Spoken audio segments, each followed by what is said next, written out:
Assalamualaikum everyone. Welcome to World Affairs. I'm Simba Shazad, and today we are going to talk about Chapter 2 of the Cooperative Society Act 1925. So let's begin with it. तो हमारे पास जो है इस chapter के introduction में सबसे पहले ये है कि इस चैप्टर का नाम क्या है। इस चैप्टर का नाम है रजिस्ट्रेशन, ठीक है। और इसमें आर्टिकल्स जो हैं वो 4 से लेकर 16 तक मौजूद हैं।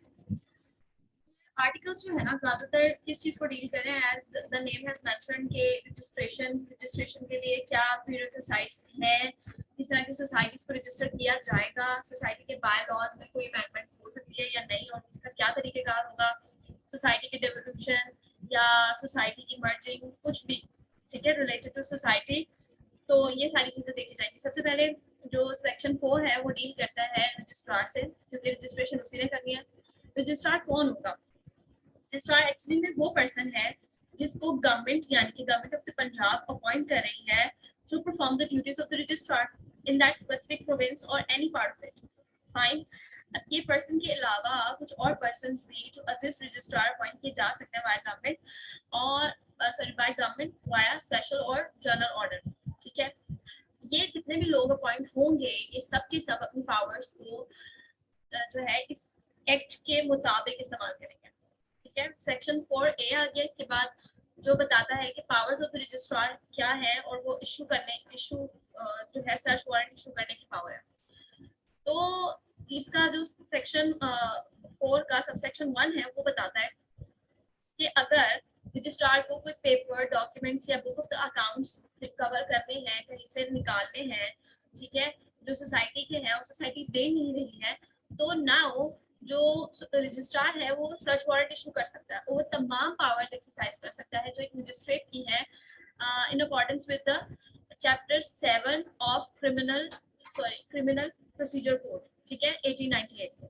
तो वो मजिस्ट्रेट हो जाएगा इस सारे सिनेरियो में। अच्छा, अब वो ये पावर्स एक्सरसाइज कर सकता है और इशू भी कर सकता है सर्च वारंट, बट सबसे पहले उसको एक कंडीशन सेटिस्फाई करनी है, वो ये है कि सोसाइटी जिससे आपने ये दस्तावेजात जो है जब्त करने हैं या मंगवाए हैं उसको एक टाइम देना पड़ेगा, 1 महीने का, 2 महीने का, 15-20 दिन, जितने भी आप रजिस्ट्रार को लग रहा है। उसके बाद अगर वो उस ड्यूरेशन में प्रोड्यूस नहीं करती, उसके बाद जो है वो रजिस्ट्रार ये इस तरह की पावर्स एक्सरसाइज करेगा, इशू वारंट सर्च करेगा, पहले नहीं करेगा। सेक्शन 5 आ गया।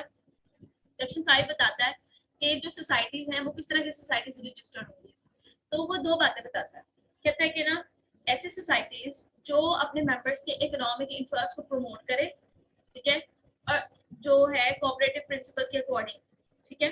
दूसरी बात ये बताता है कि एक सोसाइटी जो है वो जिस मकसद के लिए बनी है ना वो प्रॉपरली उसको कर सकेगा, उस मकसद को पूरा कर सके, ठीक है, उसमें ये सकत हो, तो वो सोसाइटीज रजिस्टर हो जाएंगी। इन सोसाइटी के रजिस्टर होने में दो चीजें पूरी होंगी, या तो उन पर लिमिटेड लायबिलिटी होगी यानी कि वो रजिस्ट्रार को अपने कामों के लिए जवाबदेह होगी, या उन पर लायबिलिटी नहीं होगी, लिमिटेड लायबिलिटी नहीं होगी, अनलिमिटेड लायबिलिटी होगी, ठीक है। वो कुछ कामों के लिए हो सकता है जवाबदेह हो रजिस्ट्रार को, या फिर ऐसा भी हो सकता है कि हर काम के लिए जवाबदेह हो, अनलिमिटेड लायबिलिटी हो। तो ये कौन डिसाइड करेगा लायबिलिटी होगी कि नहीं, ये भी बताती हूँ कौन डिसाइड करेगा। खैर, जो पीछे हमने कंडीशंस पढ़ी उसके मुताबिक अगर सोसाइटी ने रजिस्टर होना है तो गवर्नमेंट भी बताएगी, किसी स्पेशल या जनरल ऑर्डर के तहत गवर्नमेंट भी डायरेक्ट करेगी कि आपने इसको रजिस्टर करना है या नहीं करना। फाइन। अच्छा, अब यहाँ पर कुछ और कंडीशंस हैं जो हम देखते हैं, ए से लेके जी तक हमारे पास है। उसमें सबसे पहले क्या है, the liability of a society of which a member is a society shall be limited. ऐसी सोसाइटी जिसका मेंबर भी एक सोसाइटी है तो उसकी लायबिलिटी क्या होगी, लिमिटेड होगी। अगर एक सोसाइटी जिसका मेंबर एक सोसाइटी है, ठीक है, तो वो जो मेंबर सोसाइटी है ना अपने मेंबर्स में से एक पर्सन को एज अ डायरेक्टर जो है वो नॉमिनेट करेगी, और वो फिर बंदा उस सोसाइटी का डायरेक्टर बन जाएगा, ठीक है। जो डायरेक्टर है ना वो नॉमिनेट हुआ है क्लॉज बी के तहत, तो वो एक न्यूट्रल पर्सन होगा, सॉरी नेचुरल पर्सन होगा, यानी कि वो फिजिकली फिट और इस तरह का बंदा होगा। वो इंसान जो है उस पे ये एक तरह से कंडीशन लगती है कि वो तमाम इंफॉर्मेशन जो उससे मांगी जाए, जो मुतलका अहकामात हो या इंफॉर्मेशन मालूमात हो, उस सोसाइटी को देगा जिसका वो डायरेक्टर बन गया, नॉमिनेट हुआ, ठीक है।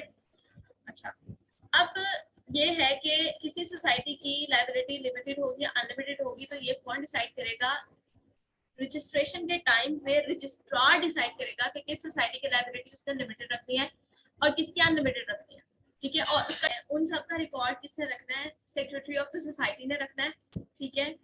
और ये जो इन्फॉर्मेशन जो है नॉमिनेटेड डायरेक्टर्स की, उसको टाइम टू टाइम उसे अपडेट भी करते जाना, ठीक है।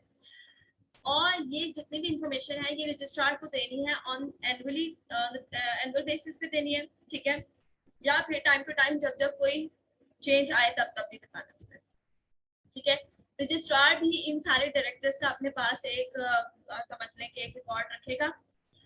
उसके बाद क्या है, ये जो डायरेक्टर आया है सब सेक्शन बी के तहत, वो अपने बिहाफ पे खुद से किसी को मेंबर नॉमिनेट नहीं कर सकता और ना ही किसी भी पर्सन को जो है वो खुद से डायरेक्टर परफॉर्म मतलब नॉमिनेट नहीं कर सकता, ठीक है, कि वो उसके बिहाफ पे कोई और मेंबरशिप के राइट्स जो है वो परफॉर्म करे। तो अगर कोई पर्सन सोसाइटी का मेंबर बन रहा है तो उसको प्रॉपर प्रोसीजर से गुजरना पड़ेगा, डायरेक्टर खुद से नहीं उसको ला सकता। देन लायबिलिटी जो है वो किन सोसाइटीज की लिमिटेड होगी या अनलिमिटेड होगी ये देख लेते हैं। तो सबसे पहले क्या है, ऐसी सोसाइटीज जिनका मकसद है कि वो फंड्स क्रिएट करें, ठीक है, ताकि वो अपने मेंबर्स को फंड्स दे सके, या फिर ऐसी सोसाइटी जिनमें ज्यादातर लोग एग्रीकल्चर कल्चरिस्ट है यानी कि किसान है, या फिर ऐसे सोसाइटी जिसमें जिसके जो मेंबर्स हैं उन्हें कोई भी सोसाइटी नहीं है तो उनकी लायबिलिटी अनलिमिटेड होगी, ठीक है, अनलिमिटेड लायबिलिटी होगी। और अगर कभी सोसाइटी की लिक्विडेशन होती है तो तमाम लोग जो तमाम मेंबर्स हैं सोसाइटी के उनको जॉइंटली अकाउंटेबल होना पड़ेगा रजिस्ट्रार के सामने, या सिवियरली लायबल होंगे तमाम एक्शन जो सोसाइटी ने लिए हैं उनके, ठीक है, तमाम ऑब्लिगेशन जो सोसाइटी के थे तो उनके लिए तमाम लोग जॉइंटली लायबल होंगे, ठीक है। नेक्स्ट में हमारे पास क्या है, ये हमारे पास सेक्शन 6 है, on interest of the members of the society with limited liability and a share capital. तो ऐसे मेंबर जिनकी या तो लिमिटेड लायबिलिटी या शेयर कैपिटल है तो उनका इंटरेस्ट क्या होगा, उनको क्या शरह मिलेगी, उनको क्या फवायद मिलेंगे। तो ऐसे मेंबर्स जिनका जो है ना लायबिलिटी लिमिटेड हो गई शेयर्स की वजह से, ठीक है, तो वो अगर मेंबर इंसान है, सोसाइटी नहीं है, ठीक है, ह्यूमन बीइंग है, सोसाइटी नहीं है, तो वो सोसाइटी का जो टोटल कैपिटल है ना, शेयर कैपिटल है सोसाइटी का, उसमें 1/5 से ज्यादा पोर्शन नहीं होल्ड कर सकता, ठीक है, 1/5 रखेगा, 1/5 से ज्यादा नहीं रख सकता total share capital of the society का। देन कहते हैं कि जो इंटरेस्ट उसे क्लेम करना है ना उस पर्सन ने, ठीक है, सोसाइटी के शेयर में, तो वो आमतौर पे जो सोसाइटीज हैं उनके लिए 2 लाख है, ठीक है, 2 लाख से ज्यादा का इंटरेस्ट नहीं क्लेम कर सकता। और जो हाउसिंग सोसाइटी है उसके लिए ये है कि वो 5 लाख से ज्यादा का क्लेम नहीं कर सकता, ठीक है, 5 लाख होना चाहिए। अगर गवर्नमेंट खुद एक सोसाइटी का मेंबर बनती है पब्लिक इंटरेस्ट को ध्यान में रखते हुए, ठीक है, हाउसिंग सोसाइटी के अलावा बात करें, किसी भी सोसाइटी का मेंबर बनती है तो उसके ऊपर ये शराइत जवाबित लागू नहीं होती, लेकिन हाउसिंग सोसाइटी का मेंबर बनेगी गवर्नमेंट तो फिर उस पर लागू होगी, ठीक है। 7 पे हमारे पास क्या है, कंडीशंस ऑफ रजिस्ट्रेशन। तो रजिस्ट्रेशन की कंडीशंस क्या होंगी, सबसे पहले तो मेंबरान जो है ना वो बताएंगे कि कितने मेंबर वो एक सोसाइटी के अंदर तो वो रजिस्टर हो सकते हैं। तो नॉर्मली जो कोई भी सोसाइटी है हाउसिंग सोसाइटी और प्रोड्यूसर सोसाइटी के अलावा तो 10 मेंबरान भी होंगे तो सोसाइटी रजिस्टर हो जाएगी। प्रोड्यूसर सोसाइटी के लिए 50 लोगों का होना जरूरी है और हाउसिंग सोसाइटी के लिए 100 लोगों का होना जरूरी है, ठीक है।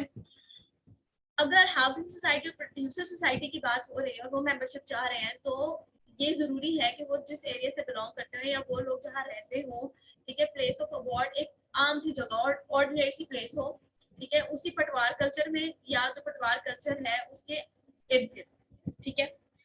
देन कोई भी सोसाइटी अगर अपने नाम के साथ बैंक, फाइनेंसिंग बैंक या बैंकिंग का वर्ड लगाना चाहती है तो वो तब तक रजिस्टर नहीं होगी जब तक ये 2 कंडीशंस ना सेटिस्फाई कर दें। अब 2 कंडीशंस क्या है, एक ये कि उनका पेड अप कैपिटल जो है वो 20 मिलियन से किसी तरह भी कम ना हो, ठीक है, 20 मिलियन से कम ना हो। और दूसरा कि वो जो भी दूसरी प्रेस्क्राइब्ड कंडीशंस हैं उन सबको पूरा करना, ठीक है। अच्छा, अब इसी जो सेक्शन है उसका थर्ड सब सेक्शन जो है वो बात कर रहा है कि अगर वर्ड लिमिटेड जो है ना वो लगा रही है ना कोई सोसाइटी तो उसके लिए जरूरी है कि वो लिमिटेड लायबिलिटी वाली सोसाइटी हो, ठीक है, मतलब वो लिमिटेड लायबिलिटी के अंडर जो है रजिस्टर हुए हुए रजिस्ट्रार के पास, तब वो लिमिटेड लगा सकते हैं, वरना कोई लिमिटेड नहीं लगाएगा। Next we have eligibility for the membership. अगर कोई मेंबरशिप चाह रहा है किसी सोसाइटी की, तो उसके लिए क्या जरूरी है? अगर एक इंसान है ना, तो उसकी एज 18 ईयर्स होनी चाहिए, वो मेंटली साउंड हो, मतलब उसका दिमाग सही काम करता हो, सॉल्वेंट हो, मतलब कि अगर उसको कर्ज दिया जाए तो वो कर्ज की अदायगी की हैसियत रखता हो, ठीक है, और ऐसा इंसान हो जिसने कोई केस ना दायर किया हो किसी कोर्ट में इसलिए कि वो बैकरप्ट हो चुका है, वो अब कर्ज दे नहीं सकता, तो ऐसे बंदे को फिर नहीं लेंगे मेंबरशिप के लिए, ठीक है। अगर कोई कोऑपरेटिव सोसाइटी है तो वो भी किसी सोसाइटी का पार्ट बन सकती है, वहां मेंबरशिप ले सकती है, और अगर कोई बॉडी कॉर्पोरेट है या फिर कोई कंपनी है तो वो भी मेंबरशिप के लिए एलिजिबल है, ठीक है। Power of registration to decide certain questions, section 8। अब क्या है कि अगर कोई मसला आ जाता है सोसाइटी के अंदर, ठीक है, कोई एग्रीकल्चरिस्ट है या कोई पर्सन है या कुछ भी ऐसा, मतलब इस इलाके में कोई रह रहा है, तो वहाँ जो है कोई मसला आ जाता है, ठीक है, पटवार सर्कल में कोई बंदा रह रहा है तो वहाँ कोई मसला आ जाता है, तो अब जो रजिस्ट्रार है उसके पास पावर है कि वो फाइनल डिसीजन देगा, ठीक है। कोई भी इशू क्रिएट हुआ है, फाइनल डिसीजन रजिस्ट्रार का होगा और उस पर मजीद कोई बात नहीं होगी, कोई बहस नहीं होगी, सबको मानना पड़ेगा। Application for registration. आप रजिस्ट्रेशन होनी है किसी सोसाइटी की, तो वो क्या किस तरह अप्लाई करेंगे? तो सबसे पहले एप्लीकेशन देनी है रजिस्ट्रार को, ठीक है, और वो एप्लीकेशन जो है ना वो किस तरह होनी चाहिए, उसके लिए क्या शराइत और ज़वाबित लाज़मी है। तो सोसाइटी रजिस्टर्ड हो रही है ना, उसको नंबर 1 पे ये करना है कि अपना एड्रेस बताए कि उसका रजिस्टर्ड ऑफिस किधर मौजूद होगा, ठीक है, ये लाजमी है। दूसरा ये है कि वो जो एप्लीकेशन है उसको 50 लोगों से साइन होना चाहिए अगर वो प्रोड्यूसर सोसाइटी है, 100 लोगों से साइन होना चाहिए अगर वो हाउसिंग सोसाइटी है, और कम से कम 10 लोगों से जो है साइन होना चाहिए अगर वो कोई दूसरी सोसाइटी है, ठीक है। और इन तमाम लोगों की आइडेंटिफिकेशन के प्रूफ लाजमी होने चाहिए, हो सकता है वो आईडी कार्ड की कॉपीज हो जो कि अटेस्टेड हो, ठीक है। इसके अलावा नेक्स्ट हमारे पास क्या है? अगर कोई सोसाइटी प्रोड्यूसर्स या हाउसिंग सोसाइटी या कोई भी सोसाइटी ऐसा कोई काम करिए जिससे एनवायरनमेंट को इम्पैक्ट हो सकता है इन अ नेगेटिव सेंस, तो फिर उसको अप्रूवल की जरूरत है कॉम्पिटेंट अथॉरिटी से, ठीक है। वो कॉम्पिटेंट अथॉरिटी जो है वो क्या होनी चाहिए? वो सेक्शन 12 जो है ना, पाकिस्तान एनवायरमेंटल प्रोटेक्शन एक्ट 1997 के मुताबिक वो अथॉरिटी कॉम्पिटेंट होनी चाहिए, ठीक है। अच्छा, अब जिस पर मतलब सोसाइटी है इस तरह का कोई काम करे जिससे एनवायरमेंट इफेक्ट होगा, तो उसके लिए कुछ और चीजें भी जरूरी है, जिन्हें ये तकरीबन ये 6 डॉक्यूमेंट्स हैं, ये देना जरूरी है। पहली चीज फिजिबिलिटी रिपोर्ट, फाइनेंशियल वायबिलिटी है, कितना पैसा है कि आप इस काम को कर सकते हैं, आप इस काम को प्रॉपरली रन कर सकते हैं, इतना पैसा है।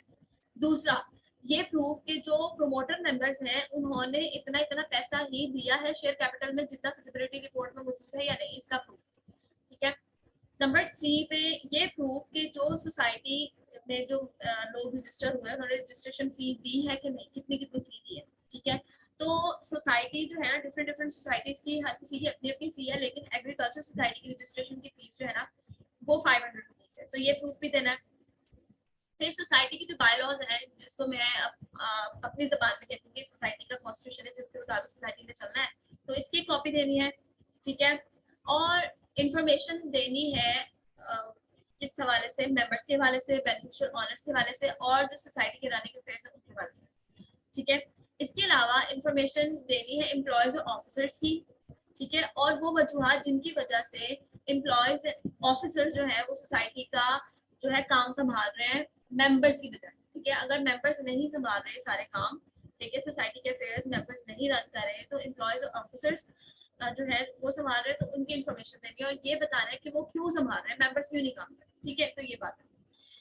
देन जो हाउसिंग सोसाइटी है ना, उसको 1 साल के अंदर अंदर रजिस्ट्रेशन कराने के 1 साल के अंदर अंदर अपना जो है ना proposed schedule of development of the land देना है, या जो मास्टर प्लान है या साइट प्लान है जो ये बता रहा हो कि हमारे पास इस इलाके में ये पब्लिक यूटिलिटीज हैं, ये फायदे हम लोगों को देंगे, ये एरियाज है हमारे पास, ठीक है। अगर वो ये नहीं देते, ये सारा मास्टर प्लान नहीं देते सारी इंफॉर्मेशन को मिला जुला के, तो फिर रजिस्ट्रार जो है वो सोसाइटी को डी रजिस्टर कर देगा, लेकिन इससे पहले हाउसिंग सोसाइटी के लोगों को बुला के एक अपॉर्चुनिटी देगा कि आप अपनी सफाई पेश करें, आपको कोई प्रॉपर रीजन बताएं कि आपने क्यों नहीं अभी तक प्लान दिया। ठीक है, नेक्स्ट क्या है, रजिस्ट्रेशन जो है ना, फीस जो डिपॉजिट होनी है वो रजिस्ट्रार के अकाउंट में डिपॉजिट होनी है, और रजिस्ट्रार जो है ना उसको उस तरीके से ही यूज करेगा जो कि इस एक्ट के मुताबिक उसको बताया जाएगा। ठीक है, जो सीडीटी में शामिल होगा उसके बता दूँ। नंबर 10, 11 और 12 सेक्शन जो है वो यहाँ मौजूद है। सबसे पहले रजिस्ट्रेशन का सेक्शन है। अगर जो है किसी सोसाइटी के बाय लॉस, ठीक है, इस एक्ट के मुताबिक है और कोई भी ऐसा लॉ नहीं है, कोई बाय लॉ नहीं है जो इस एक्ट के अगेंस्ट है, ठीक है, तो इन सारी चीजों को देखते हुए रजिस्ट्रार जो है वो जब सेटिस्फाई हो जाएगा उसके बाय लॉस को रीड करके कि वो acts and rules and regulations के मुताबिक है, तो उसको रजिस्टर कर देगा सोसाइटी को। एविडेंस ऑफ द रजिस्ट्रेशन क्या होगा, जब सोसाइटी को रजिस्टर कर देगा रजिस्ट्रार, तो वो एक सर्टिफिकेट देगा जो कि रजिस्ट्रेशन का सर्टिफिकेट होगा, और वो मेन एविडेंस होगा कि भाई सोसाइटी रजिस्टर होगी। ठीक है, ताहाल ये कि या तांका ये कि जब तक वो रजिस्ट्रेशन कैंसिल हो। Next we have annual general meeting. हर सोसाइटी की ना जो है एक फिक्स डेट है जिसमें उन्होंने साल के अपने अकाउंट्स बनाने, ठीक है, अकॉर्डिंग टू द रूल्स। उस डेट के 3 महीने के अंदर अंदर ही एनुअल जर्नल मीटिंग कॉल करनी है तमाम मेंबर्स। इसके बाद हमारे पास क्या है, सेक्शन 13 और 14। 13 जो है सेक्शन वो ये कहता है special journal meeting. Special journal meeting जो है ना वो किसी भी वक्त बुलाई जा सकती है। ठीक है, अगर मेजोरिटी ऑफ द कमेटी जो है वो ये डिमांड करे, ठीक है, और 1 महीने के अंदर अंदर बुलाई जाएगी, मतलब 1 महीने पहले बताया जाएगा कि 1 महीने के अंदर अंदर मीटिंग है। ठीक है, उसके बाद अगर मतलब जब मीटिंग कॉल करनी है तो 1/5 मेंबर ऑफ द सोसाइटी की राइटिंग में रिक्वेजिशन चाहिए होगी, और रजिस्ट्रार की भी अप्रूवल चाहिए होगी या रजिस्ट्रार की भी कंसेंट चाहिए होगी। ठीक है, तो ये जनरल मीटिंग फिर कॉल होगी। अच्छा, इसके बाद चेंज ऑफ द नेम है हमारे पास सेक्शन, और इसका इफेक्ट क्या है। अगर एक सोसाइटी चाह रही है कि मैं अपना नाम बदल दूं, ठीक है, तो बदल सकती है, और नाम बदलने के लिए उसको क्या करना है कि जनरल मीटिंग में एक रेजोल्यूशन पास करेंगी, ठीक है, और फिर रजिस्ट्रार उसके अप्रूवल देगा, फिर नेम चेंज हो जाएगा। लेकिन अगर नेम चेंज हो गया तो इसका ये मतलब नहीं है कि सोसाइटी के राइट्स एंड ऑब्लिगेशंस बदल जाएंगे या खत्म हो जाएंगे, या पहले जो थे वो चेंज हो जाएंगे, या उसके मेंबर्स के पास्ट मेंबर्स के जो मौजूदा मेंबर्स हैं वो या पास्ट मेंबर्स हैं उनके राइट्स एंड ऑब्लिगेशंस बदल जाएंगे। नहीं, कुछ नहीं होगा, कोई चेंज नहीं आएगा। अगर कोई लीगल प्रोसीडिंग पेंडिंग है तो वो वैसे ही चलती रहेगी जैसे पहले चल रही थी नए नाम के साथ। तो नाम बदलने का ऐसा मतलब अगर कुछ किसी चीज से भागने का इरादा सोसाइटी का तो वो पूरा नहीं हो सकता। फिर amalgamation and division of the society. अगर दो सोसाइटीज को अमेलगमेट करना है या डिवाइड करना है तो उसका क्या तरीका है, तो इसके लिए आपको रजिस्ट्रार की अप्रूवल की जरूरत है, और रेजोल्यूशन पास होगी 2/3 मेजोरिटी के साथ, या फिर मेंबर्स वोट दे दें। ठीक है, तो और वोट भी स्पेशल या जनरल मीटिंग में होगी। तो सोसाइटी जो है, दो सोसाइटी जो अमेलगमेट हो सकती है, और इसी तरह इसी तरीके पे अमल करते हुए 2 या 2 से ज्यादा सोसाइटीज में डिवाइड भी किया जा सकता है। ठीक है, सेम सेम प्रोसीजर है। अच्छा, एक सोसाइटी या सोसाइटीज है, ठीक है, उन्होंने रेजोल्यूशन पास कर दी अकॉर्डिंग टू दिस सेक्शन। ठीक है, अब उन्हें या तो मतलब या तो ट्रांसफर हो रही है, डिवाइड हो रहा है, या अमेलगमेट हो रहा है उनके एसेट्स या लायबिलिटीज, ठीक है, तो उनको इन तीनों में से किसी भी काम को करने के लिए उनके क्रेडिटर्स की या क्रेडिटर की कंसेंट की भी जरूरत है, अगर कोई है सोसाइटी का। ठीक है, यानी कि जो सोसाइटी को एक तरह से लोन दे रहा हो, या काफी सारे लोग जो सोसाइटी को लोन दे रहे हो काम करने के लिए, तो उसकी कंसेंट जरूरी है। अगर एसेट को डिवाइड करना है या अमेलगमेट करना है, या लायबिलिटीज को डिवाइड करना है, अमेलगमेट करना है, किसी और को ट्रांसफर करना है। नेक्स्ट वी हैव जो एसेट्स हैं एंड लायबिलिटीज हैं, वो क्या है कि डिवाइड होंगी या फिर मर्ज होंगी रजिस्ट्रार की अप्रूवल के बाद, ठीक है, और ऑडिट के बाद। फाइन। अच्छा, इसके बाद क्या है, कोई भी नई सोसाइटी जो कि पुरानी सोसाइटी से बन रही है, ठीक है, डिवाइड होने के बाद कोई नई सोसाइटी बन रही है, तो उसके लिए जरूरी है, रजिस्ट्रेशन के लिए जरूरी है कि वो इस एक्ट और रूल्स के मुताबिक जो भी कंडीशंस, टर्म्स एंड कंडीशंस है सोसाइटी के रजिस्टर होने के लिए, उसको पूरा करे फिर रजिस्टर हो जाए। अच्छा, 15A सेक्शन है जो कि बताता है कि merger of society into a company. ठीक है, अब इसमें क्या है कि अगर ये मर्जर किसी इस एक्ट की किसी भी चीज के अगेंस्ट नहीं जाता, किसी भी सेक्शन के अगेंस्ट नहीं जाता, या फिर उस टाइम पे जो मौजूद कवानीन है उनके अगेंस्ट नहीं जाता ये मर्जर, तो फिर वो सोसाइटी अपने क्रेडिटर्स की कंसेंट के साथ, रजिस्ट्रार की अप्रूवल के साथ, और जो है अगर कोई रेजोल्यूशन उन्होंने पास की है 2/3 मेजोरिटी से, या फिर वोटिंग हुई है स्पेशल जनरल मीटिंग में और वो मेजोरिटी वोटिंग के जो है हक में थे, इस मर्जर के हक में थे, तो उसके बाद क्या है, जो सोसाइटी है वो उन टर्म्स एंड कंडीशंस के हिसाब से जो इस मर्जर के लिए जरूरी है वो कंपनी में मर्ज हो जाएगी। ठीक है, बट क्या है कि ये जो स्पेशल जनरल मीटिंग बुलानी है इस मर्जर के लिए, तो उसके लिए क्या जरूरी है कि आपने तमाम मेंबरान को रजिस्टर्ड पोस्ट के थ्रू या रिकग्नाइज कुरियर सर्विस के थ्रू या daily newspaper of national circulation के थ्रू उसमें पब्लिश करके ऐड देके या जो भी पब्लिकेशन होती है उसके थ्रू जो है वो ऑलमोस्ट 15 दिन पहले बताना है कि ये इस तरह की कोई मीटिंग है, ताकि तमाम मेंबरान वहाँ मौजूद हो। ठीक है, अच्छा, अब सोसाइटी जो है वो मर्ज हो जाएगी कंपनी में जब तमाम लीगल फॉर्मेलिटीज पूरी हो जाएंगी, और अगर कोई ऑब्जेक्शन है तो वो डिस्पोज हो जाएगा। जैसे ये सारे मतलब काम हो जाएंगे तो रजिस्ट्रार जो है वो एक सर्टिफिकेट इशू कर देगा कि जी अब सोसाइटी जो है वो कंपनी का पार्ट है, वो मर्ज। जैसे ही सोसाइटी कंपनी में मर्ज हो जाएगी तो उसकी जो भी एसेट्स थे, जो भी लायबिलिटीज थी, वो सब की सब ट्रांसफर हो जाएंगी उस कंपनी को या उस कॉर्पोरेट बॉडी को जिसके साथ वो मर्ज हुई है। नेक्स्ट वी हैव 16 सेक्शन जो कि amendment of the bylaws of the society है। अब सबसे पहले क्या है, इस सोसाइटी में कोई भी अमेंडमेंट बायलॉज की नहीं हो सकती। ठीक है, वो वैलिड ही नहीं होगी जब तक के इस एक्ट के मुताबिक वो रजिस्टर्ड ना होगा। ठीक है, जब कोई अमेंडमेंट करना चाहेगा तो रजिस्ट्रार जो है वो देखेगा कि वो अमेंडमेंट जो है वो एक्ट के कॉन्ट्रेरी तो नहीं है। ठीक है, या कोई ऐसा कानून जो इस टाइम पर मौजूद हो उसके खिलाफ तो नहीं जारी। ठीक है, अगर वो इस चीज की तसल्ली कर लेता है कि ना ये इस एक्ट के अगेंस्ट जा रही है, ना ही उस टाइम पे मौजूद जो है वो किसी लॉ के अगेंस्ट नहीं जा रही, तो फिर वो जो है इसको रजिस्टर कर देगा बैंक। फाइन। अच्छा, जो रजिस्ट्रार है ना वो जब रजिस्टर कर लेगा अमेंडमेंट के मतलब जो अमेंडमेंट है बायलॉज की उसको सबसेक्शन 2 के तहत, तो फिर सोसाइटी को एक कॉपी देगा। ठीक है, उस अमेंडमेंट की कॉपी देगा जो कि इस बात का सबूत होगी कि ये रजिस्ट्रार ने ये अमेंडमेंट को रजिस्टर कर दिया। ठीक है, ये एविडेंस होगा। Next we have 16A the power of the registrar to amend the bylaws.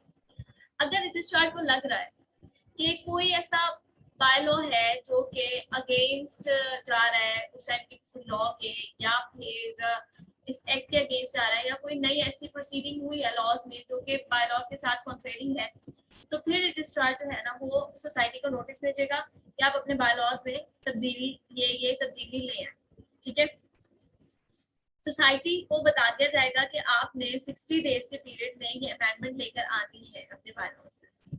अगर सोसाइटी ऐसा नहीं करती तो रजिस्ट्रार खुद से वो ले आएगा अमेंडमेंट और एक कॉपी उनको दे देगा अमेंडमेंट की कि अब अमेंडमेंट हो गई है, अब आपकी कोई चीज नहीं सुनी जाएगी, कोई बात नहीं सुनी जाएगी। ठीक है, लेकिन हाँ, इस अमेंडमेंट को करने से पहले उनकी बात सुनी जाएगी। सोसाइटी को बुलाया जाएगा, उससे पूछा जाएगा कि भाई ये मैंने कहा था बात आपको कि आपने ये अमेंडमेंट करनी थी, आपने अभी तक नहीं की, तो क्यों नहीं। ठीक है, और उनसे पूछ लेंगे कब तक करेंगे, और अगर आप नहीं कर सकते तो फिर उनको कॉपी दे दी जाएगी कि ये अमेंडमेंट हो गई है। फाइन। अगर सोसाइटी को लगता है कि ये अमेंडमेंट नहीं होनी चाहिए थी और हमारे साथ रजिस्ट्रार ने जबरदस्ती की है, तो इस अमेंडमेंट के होने के मतलब रजिस्ट्रार ने जो ये पास कर दी है अमेंडमेंट और कॉपी दे दी है उनको, उस डेट से 2 महीने के अंदर अंदर ये गवर्नमेंट को जो है वो अपील कर सकते हैं। ठीक है, सॉरी, सेक्रेटरी कोऑपरेटिव को जो है वो अपील कर सकते हैं। ठीक है, तो ये आज का लेक्चर था। आई होप कि आपको समझ आया होगा। I tried my best to deliver this lecture. तो अगर आपको नहीं समझ आया, फिर भी कोई भी इशू है कहीं किसी भी चीज़ को लेके, तो you can contact me on our Facebook page, link description में होगा। इसके अलावा अगर आपको जो है वो कुछ भी पूछना है तो आप जो है कमेंट में भी पूछ सकते हैं। मुझे इजाज़त दीजिए। Thank you for listening. अल्लाह हाफिज़।